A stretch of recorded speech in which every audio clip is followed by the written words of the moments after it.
It was a nail biter in the end, but the Royals hang on to avoid the sweep in Minnesota. We'll give you our thoughts next on Locked On Royals.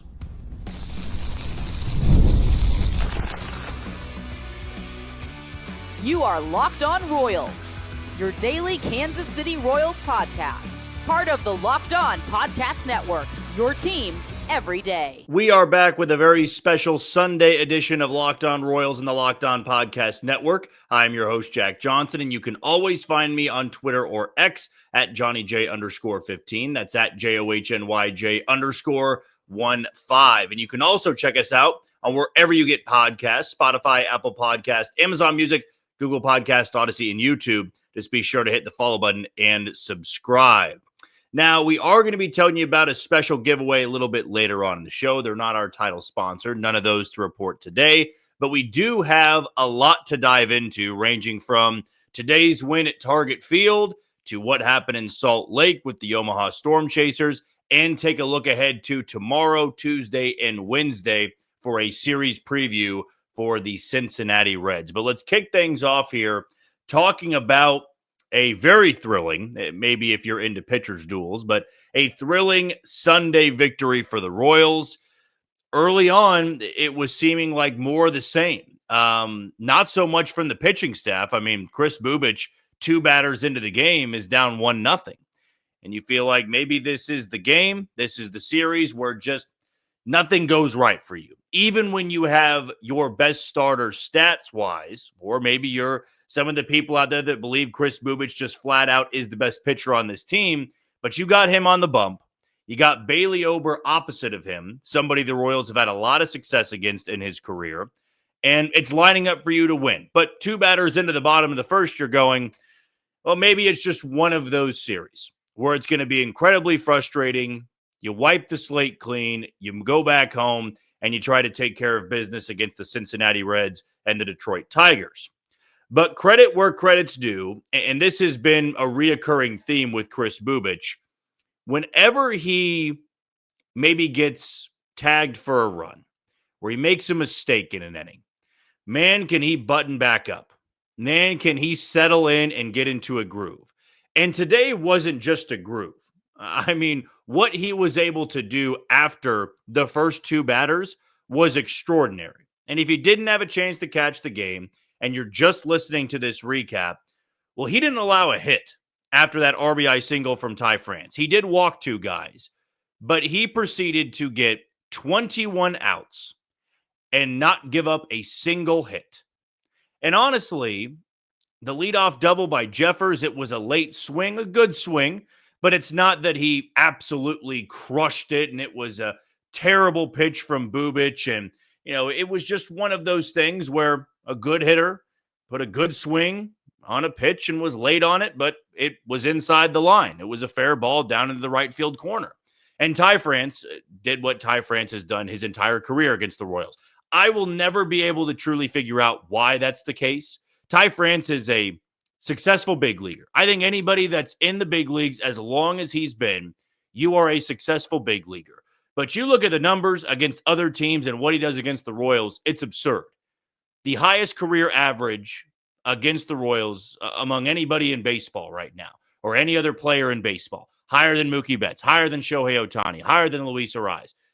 What Ty France does is unheard of, basically. It was 500 when the Royals were playing the Twins in Kansas City back in April. And we're talking about 20-plus games. He's hitting over 500, or at least it was 500, or very high 490s is what it was. But in that first inning, he just dropped one into center field. Wasn't crushed that hard, just guided one into center. And Kris Bubic didn't make that terrible of a pitch. And you thought that if he is to settle in, the Royals are going to have their opportunities, even though the offense has struggled, to score some runs off Bailey Ober. Because even in all these struggles, Bailey Ober is somebody they get good swings on. Wasn't the case today. Bailey Ober gets through 6 2/3. He gives up only 1 run, and man, were the Royals fortunate to get that 1 run before he left the game. Because while Kris Bubic is shoving, your offense wasn't doing anything. I mean, you had the leadoff double from Drew Waters in the 7th inning. Nick Lofton, instead of bunting, puts a really good swing on the ball, and surprise, surprise, it's Ty France making a hell of a play drawn in, basically, even with the pitcher's mound. Lofton rips one that he just picks and gets back to first base. Michael Massey pops up. We're going to talk about him later on this week, depending how things go on Monday, if he plays or not. But maybe what the Royals should do now that Nick Lofton is up. Cam Devaney is hitting well in AAA Omaha, while Jac Caglianone is as well. But we'll get into that later on, probably in tomorrow's episode, if not, then Tuesday's episode. But he pops up, and then Freddie Fermin comes through with a 2-out, 2-strike RBI double to tie the game. So now both starters are out of the game later on. Jonathan Bolin gets the call. I thought it was the perfect time to use Jonathan Bolin because your offense isn't doing much. Lucas Ursic's not available, and you want to give Carlos Estevez the ninth because he hasn't thrown in the last 3 games. In fact, the last 4 games. He hadn't thrown since game 1 in San Francisco. So Jonathan Bolin goes out there, does allow a single, but gets 2 outs. And then Estevez comes in, nails, didn't allow a single base runner, got 4 outs. And you turn things over to the 10th inning. And the guys that were due up, it was not a lineup you were wanting to see due up for extra innings. You always want the middle of the order. The perfect scenario would have been Garcia at second base and then Bobby Witt Jr., Vinny, and Salvi due up in the 10th inning. That wasn't the case. Facing Johan Duran, it was Michael Massey, and then it was Freddie Fermin, I believe. Yes, it was Fermin, and then it was Maikel Garcia. Michael Massey strikes out. Then you have Freddie Fermin chopping one over to third, and then Maikel Garcia falls behind 0-2. And he had faced Johan Duran the day before, and Duran got him with a curveball outside the zone. And Duran tried the same thing, and Garcia just dropped one into left, and Vance Wilson made the risky call, a great call, even if Lofton was thrown out, to try to send him there on Willie Castro, and he scores the go-ahead run. And how about Taylor Clark locking things down in the 10th? I also want to give some credit to Bobby Witt Jr. on the play he made. That looked incredibly routine and easy for him. That is a tough hop to deal with. Coming in over the bag, he picks it and throws on to first. If that glances off his wrist, the game's over, and you're walked off in all 3 games of the series. But what did we dive into in the segment finale, if you will, the episode finale yesterday, in looking ahead to today's game? It was how important it was for Chris Bubich to go out there and pitch well. This offense to do well. They did not today, but they did get enough runs to win, though it's more so about the pitching staff, as it's been the majority of this year. But to win that game and then come back home for a long homestand where you see the Reds, who are under 500, and then you've got another shot at Detroit, who you are 5 games back of in the division. Now, I saw the comments on our recap yesterday, and a few people going, is it time to hit the panic button? They're in 4th place, and they are about to get swept in Minnesota. The offense is struggling, and the AL Central is a division where you should never really hit the panic button, because truthfully, none of these teams, in my opinion, are good enough to take a division lead, like the Tigers have, and make it through the entire year without any adversity. Last year, Cleveland was in this exact same position that Detroit was in. They were in first place from early May until the Royals went into Cleveland at the end of August and took, I believe, 3 out of 4. But after that Game 3 win, they were tied for first place. There are going to be teams that regress, and the Royals may be one of them. And maybe you feel the pitching staff's going to regress, and the offense is never going to get better. But this division is not one where you should ever hit the panic button unless you're the White Sox, who are not going to win this division. But the Royals are 5 games back of first place. They just had a 3-3 road trip, though it certainly doesn't feel like it. And they're 1 game out of second place. So you have Cleveland and Minnesota, who are 4 back of Detroit. And I believe once you get to that 4-game mark, you are really closing in. Like Detroit having a 7-game lead, you feel pretty comfortable. That 4-game gets down to 3 games, then 2 games. Now you're sweating a little bit. And we forget that it's May 25th. We still got June, July, August, and September. We are not even 2 months into the season.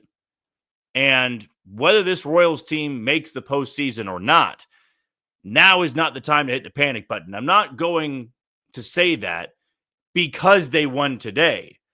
It's the fact that there are a lot of teams in this division that are going to get hot at random times and cold at random times. The Royals may come back home and lay an egg. They also may play really well. And that's the way it goes for all these other teams. There are 4 good teams in this division, but it's not as comparable to maybe the Yankees running away with the AL East, which I believe they're going to do. It's not as equivalent to, and maybe the Dodgers don't run away with it. They are in first place, but when the Dodgers get into June and July and they're completely healthy and the rotation is shored up, they're going to be able to run away with the NL West, in my opinion. It's not the same in the Central. And for the Royals to be 3-3 against Minnesota through these 6 games, and you're not going to have to go back to Target Field until August, well, now is the time to continue to win these series. You should. Cincinnati, who we'll talk about in the third segment, you got to win this series. I know you'll have the bullpen game on Tuesday against Brady Singer, but it's a series you need to win, especially with the off day on Thursday and then a big 3-game showdown against Detroit. That's a series you got to win too if you want to gain some ground, of course, even if it's just 1 game. But to have this win today, vitally important. To lose this one in walk-off fashion, 3 walk-offs, you're 3 games back of Minnesota, you're not feeling good heading into Memorial Day against Cincinnati.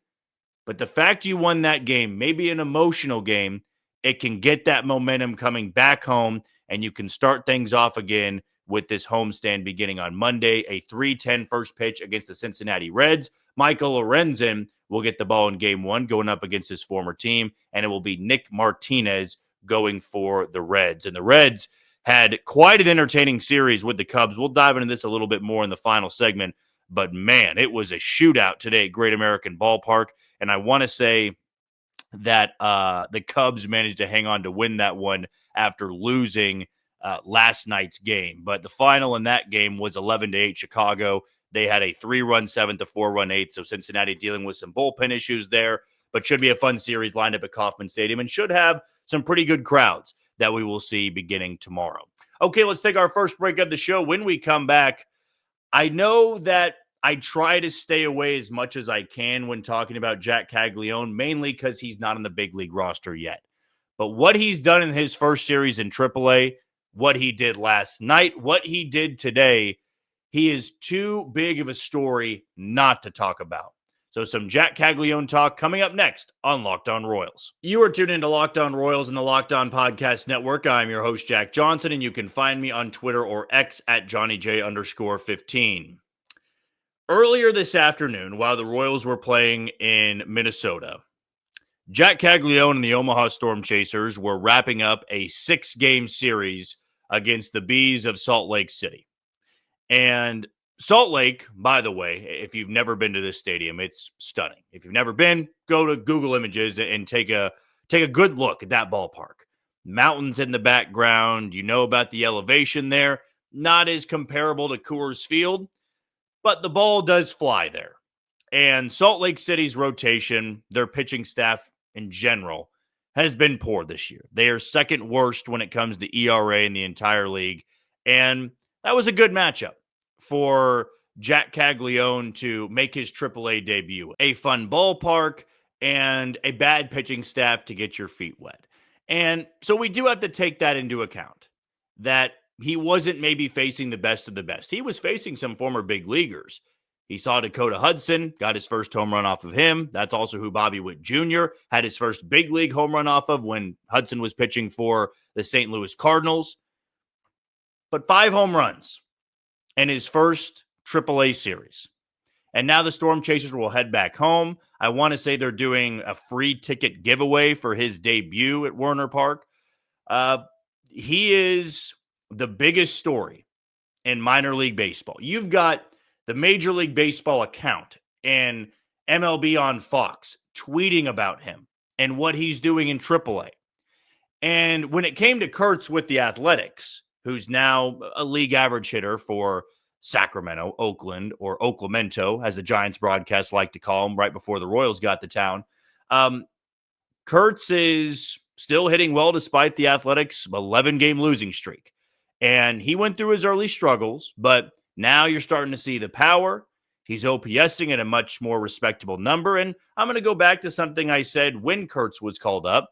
We should not base our decision on Jac Caglianone on what's happening with the Athletics and Kurtz.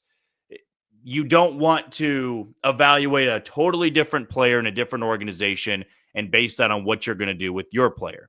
But Kurtz had 7 home runs in the first month with the Athletics AAA squad. I want to say it was in Reno or Las Vegas. I can't quite remember where their AAA team is. But Caglianone has 5 home runs in 6 games. And it didn't take long for the Athletics to make a decision on Kurtz. When he was tearing it up and hitting 350 plus, they said that's good enough for us. We know what he can be. We know we want him at the big league level and build around this young roster. Lawrence Butler, Brent Rooker, although Rooker's not as young as the other guys. But, you still have Tyler Soderstrom, and you have young pieces, Shea Langoliers. You've got some free agents you brought in. So it felt like with Kurtz, this was the perfect time to bring him up. They didn't want him to waste away in AAA and get all the at-bats he could. They felt he was ready. And that was the Athletics' decision. With the Royals, it's not to say they should overreact to one series. But this is what we needed to see for it to become a legitimate conversation and calling him up for the month of June. I've had endless questions about when is Jac Caglianone going to be called up. And every time I watch him play, it feels that debut date gets closer and closer to current day. I once thought July. End of July would make a lot of sense. And then I saw the way he was hitting in AA, and I said, okay, how about early July, around July 4th? And then I saw the way he continued to rake and hit with power in AA, and I thought end of June. And now with what he's done in this first series, though it's not everything, I don't see why they couldn't make a move by mid-June. And maybe you are one of the people listening and one of the fans that goes, there's no need to rush him. And I do believe in what J.J. Picollo is saying, which is we don't want to bring him up here to be the solution, to be the fix. And there are going to be struggles. He is a rookie hitter, and there will be big league pitchers that exploit the weaknesses that are not being exploited in AA or AAA. But that's also another argument for this. If there are AAA pitchers that can't exploit his weakness and won't exploit his weakness, right, his 2 home runs or 2 out of the last 3 that he's had have been off left-handed pitchers. They have been very hittable pitches, true mistakes in the zone. But I asked the question, what else is he supposed to do with mistakes? Hit him hard on the ground? Hit line drives? No, if he hits a middle pitch, a middle changeup, a middle slider, and goes 460 feet, that's what he needs to do. That's what you want to see in AAA. And so that's what I imagine the Royals are trying to evaluate with him in AAA. If he gets to a point, folks, where he's not getting attacked in the way that he will be at the big league level, then what is he still doing in AAA? Right? Because I feel that if you are going to leave someone in AAA, you are trying to mature him and shore up that approach because they are still exploiting a big weakness in his game. Right? In AA, they felt like the pitchers throwing at that level could no longer give him challenging enough stuff to maybe help him out at the big league level. That was going to be one of the first things we all looked at. The swing and miss, right? Laying off those off-speed pitches, the lefty-lefty matchups. What's he going to do when he falls behind in the count? How does he change his swing? And he's going to the opposite field. He's homering to the opposite field. He's hitting to all fields. He's hitting incredibly hard. AA was no longer worthy enough for him.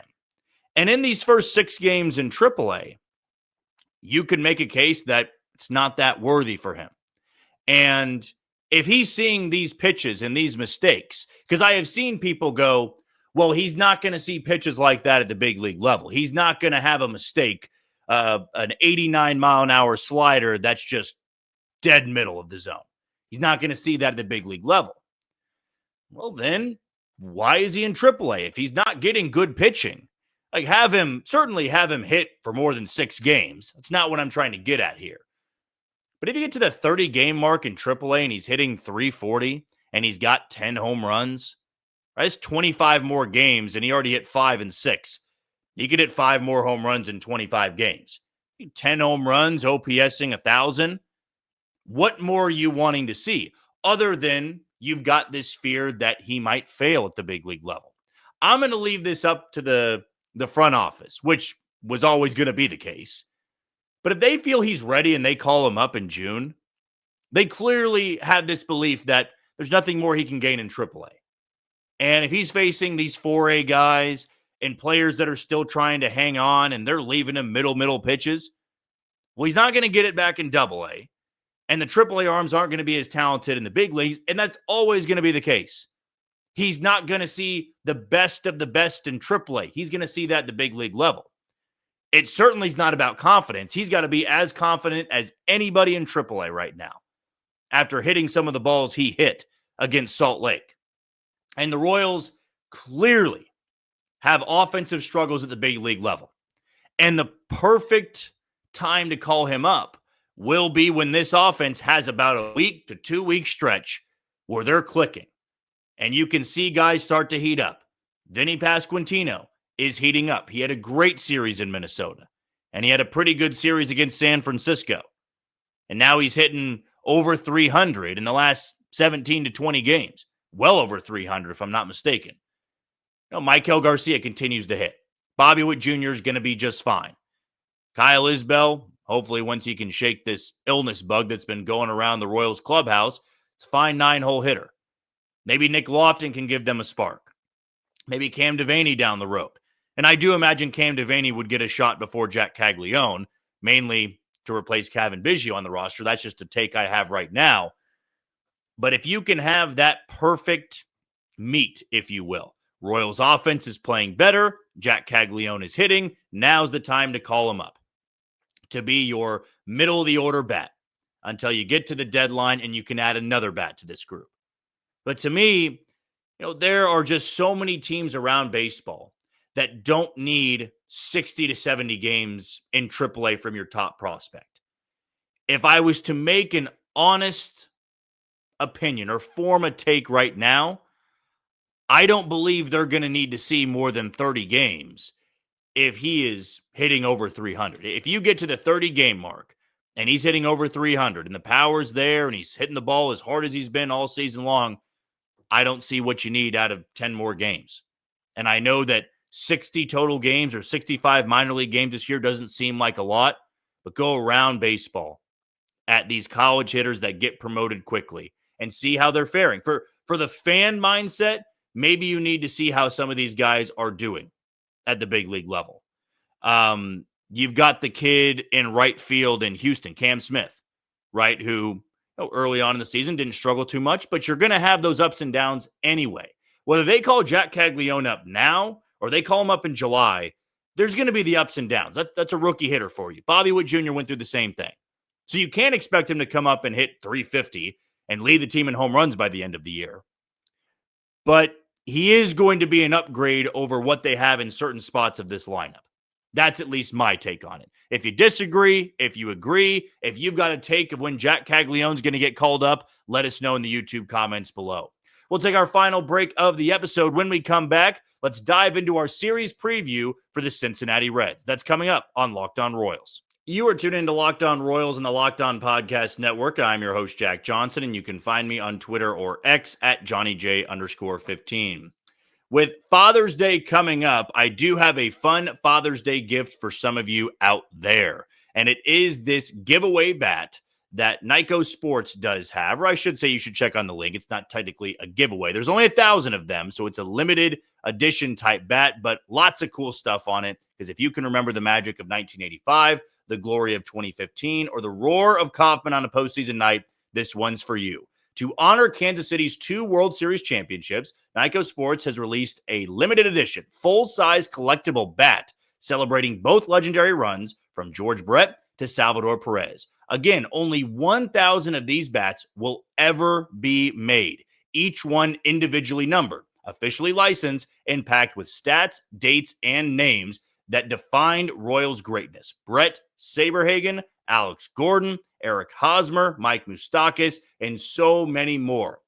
2 titles, 1 proud city, a legacy built on grit, passion, and unforgettable October nights. This bat isn't just a collector's item, it's a tribute to Royals championship legacy, built to last, made to display. And when they're gone for good. Visit NicoSports.com. That's NIKCO Sports.com and use our promo code LOCKED at checkout to save $10. Again, that's NicoSports.com with that promo code LOCKED. And I'll be putting out another tweet tomorrow morning. So if you follow me at Johnny J, that's at JOHNJ underscore or JOHNYJ underscore 15. Almost led you guys in the wrong direction.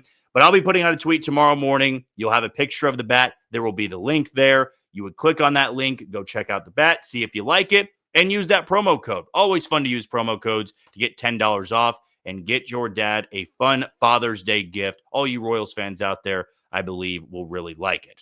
Let's dive into what's ahead for the Royals. They'll be taking on the 26-28 Cincinnati Reds. And tomorrow's game, by the way, will be on FanDuel Sports Network, but it also will be one of those games that if you get KCTV5 in Kansas City, you will have that ability to watch the game as well. But Nick Martinez going for Cincinnati. Michael Lorenzen will get the ball. He's 3-5 with a 3.77 ERA and towing the slab against his former team, a place where he wasn't quite a two-way player, but he wasn't a Shohei Ohtani type, but he did play the field, he did hit, and he did pitch back when he was in Cincinnati. But as for Nick Martinez, a 34-year-old who the Royals will face tomorrow, he is 2-5 with a 3.43 ERA. He's thrown 57 2/3 innings this year, 43 Ks, and a whip that is below league average. His last time out against Pittsburgh, he threw 6 innings of one-run ball, struck out 3, and walked just 2. He also faced the White Sox back on May 15th, threw 7 shutout innings, gave up just 2 hits, struck out 3, and walked nobody. And he also faced off with the Houston Astros on May 9th. He did give up 10 hits in that game, but it was a quality start. 6 innings, a 3-run ball, struck out 5, and walked nobody.